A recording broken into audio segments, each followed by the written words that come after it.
Oke, hari ini kita mau coba bedah satu teka-teki yang kayaknya abadi banget ya soal sifat manusia. Dengan mengambil hikmah dari ayat-ayat kuno dalam surah Al-Baqarah. Nah ini nih pertanyaannya. Pernah kepikiran gak sih, kenapa ya ada orang yang kelihatannya niatnya baik, tapi kok hasilnya malah bikin rusak di mana-mana? Teks yang jadi sumber kita kali ini menawarkan diagnosis spiritual yang dalam banget soal kenapa ini bisa terjadi. Oke, kita mulai dari sini. Bayangin deh, ada seseorang, terus kita tegur dia soal kerusakan yang udah dia buat. Nah, ini dia nih, inti masalahnya. Lihat deh jawaban mereka. Mereka nggak cuma nolak dibilang bikin kerusakan, tapi malah ngaku, loh, kita ini kan lagi benerin keadaan, lagi melakukan perbaikan. Ironis banget kan? Oke, jadi gimana sih pola pikir orang kayak gini? Nah, teks yang kita bedah ini ngasih gambaran yang detail banget. Yang nunjukin ada sesuatu yang terbelah di dalam diri mereka. Yuk kita lihat ciri-cirinya. Perhatiin deh perbandingannya. Klaim mereka, kami ini reformis. Kenyataannya, justru merekalah yang bikin kerusakan, tapi mereka tidak sadar. Nah, frasa terakhir ini nih yang ngeri. Tetapi mereka tidak sadar. Jadi semua tindakan mereka itu didorong sama semacam kebutaan batin. Mereka sama sekali nggak punya kesadaran diri. Terus, gimana reaksi mereka pas diajak buat punya keyakinan yang tulus, yang rendah hati?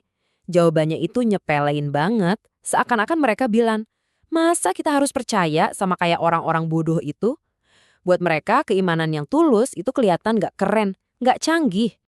Nah, disinilah kerennya teks ini. Definisi kebodohan itu langsung dibalik. Menurut mereka, orang beriman itu bodoh. Tapi kata teks ini, justru merekalah yang bodoh, tetapi mereka tidak tahu. Jadi kebodohan di sini tuh bukan soal IQ rendah atau kurang pinter, tapi soal nggak ngeh sama kebenaran spiritual karena hatinya udah penuh sama ego. Ini nih yang namanya eksistensi bermuka dua. Lihat polanya. Kalau lagi sama orang beriman, mereka bilang, oh kami juga beriman kok. Tapi pas balik ke kelompoknya sendiri, mereka bilang, tenang kita bareng kalian kok. Terus pas lagi di belakang layar, mereka ngaku, ah tadi tuh cuma ngejek-ngejek aja. Ini nunjukin jiwa yang gak lurus, yang identitasnya ganti-ganti, tergantung siapa yang nonton. Semuanya karena takut kehilangan status dan pengen diakui dunia. Jadi pertanyaannya, apa sih akarnya? Kenapa bisa jadi kayak gitu? Nah, teks ini ngasih kita kerangka berpikir yang kuat banget buat ngebongkar sumber dari kebutaan batin ini. Kenapa ya mereka nggak bisa lihat kemunafikan mereka sendiri?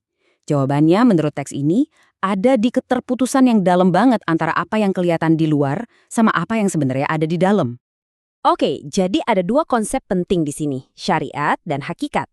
Gampangnya, syariat itu kulit luarnya, aturan-aturan, ritual, tindakan yang bisa kita lihat. Nah, hakikat itu isinya, kebenaran batin, ketulusan hati, niat yang sebenarnya. Jadi, poin kuncinya di sini, masalahnya itu bukan di syariatnya, bukan di amalan luarnya yang mungkin kelihatan bagus, tapi di hakikatnya yang udah busuk. Hatinya udah penuh sama ego, sama kepentingan diri sendiri, yang akhirnya bikin mereka buta sama kondisi mereka yang sebenarnya. Nah, ini bagian yang paling bikin merinding. Apa yang terjadi kalau seseorang udah putus hubungan sama kebenaran batinnya sendiri? Bukannya dapat hukuman langsung, mereka malah dibiarin. Dibiarkan makin terombang-ambing, makin dalam di kesesatan mereka. Dan yang paling parah, mereka sama sekali nggak sadar, malah makin yakin kalau mereka ada di jalan yang benar. Nah, fenomena ini disebut istidraj. Ini semacam mekanisme ilahi di mana orang yang udah nyasar malah dikasih lebih banyak kesuksesan duniawi. Kenapa ini bahaya? Karena kesuksesan itu justru jadi bensin buat ego mereka. Mereka jadi makin ngerasa benar, makin ngerasa hebat, dan akhirnya makin jauh tersesat. Ini jebakan spiritual yang paling halus. Ibaratnya dikasih tali, tapi bukan buat manjat ke atas, malah buat ngebelit diri sendiri sampai nggak bisa gerak. Ini tuh kayak transaksi bisnis spiritual yang rugi bandar. Bayangin aja, mereka membeli kesesatan dengan menjual petunjuk. Mereka nuker sesuatu yang harganya tak ternilai, yaitu petunjuk, dengan sesuatu yang sama sekali nggak ada harganya, yaitu delusi dan kesesatan. Jelas aja perdagangannya nggak untung. Supaya kita bisa lebih ngebayangin kondisi batin yang abstrak ini, sumber ngasih dua perumpamaan atau metafora yang kuat banget. Ini kayak lukisan yang ngegambarin gimana sih rasanya hati yang tersesat dalam gelap. Metafora pertama itu soal api, jadi ceritanya mereka nyalain api. Api ini simbol dari akal, ego, dan kecerdasan duniawi mereka buat cari pencerahan. Terus muncullah cahaya palsu. Kelihatannya terang, ini ilusi kesuksesan dan pengetahuan. Tapi tiba-tiba Tuhan ngambil cahaya itu. Wawasan spiritual batin mereka yang sejati padam. Hasilnya, mereka ditinggalin dalam gelap gulita. Buta sama realitas spiritual yang bisa mereka lihat cuma ilusi. Ini nunjukin bahayanya kalau kita cuma ngandelin api dari akal kita sendiri. Mungkin terang sebentar, tapi akhirnya malah bikin kita makin gelap. Teks ini menggambarkannya dengan sangat tegas. Tuli, bisu, dan buta. Maka mereka tidak akan kembali. Maksudnya, panca indera spiritual mereka itu udah mati total. Jadi mustahil buat mereka nemuin jalan pulang ke fitrah mereka. Metafora kedua adalah badai. Bayangin ada badai dari langit. Ini ibarat inspirasi ilahi yang datang, penuh kekuatan. Nah, di dalam badai ini ada guntur dan kilat. Guntur itu rasa takut akan hancurnya ego. Dan kilat itu kilasan-kilasan kebenaran yang mengejutkan. Apa yang mereka lakukan? Mereka malah nyumbet telinga karena takut. Mereka nolak proses transformasi yang, walaupun menyakitkan, sebenarnya penting. Jadinya, mereka lumpuh dalam gelap. Mereka cuma mau gerak kalau ada cahaya petunjuk yang gampang, tapi langsung diam membeku pas ditantang sama guntur kebenaran.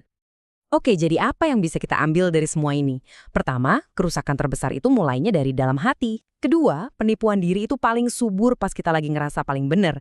Ketiga, spiritualitas sejati itu butuh kita buat jujur sejujur-jujurnya sama kondisi batin kita. Dan terakhir, kalau kita cuma ngandelin kesuksesan duniawi sebagai kompas, itu justru bisa memadamkan cahaya batin kita.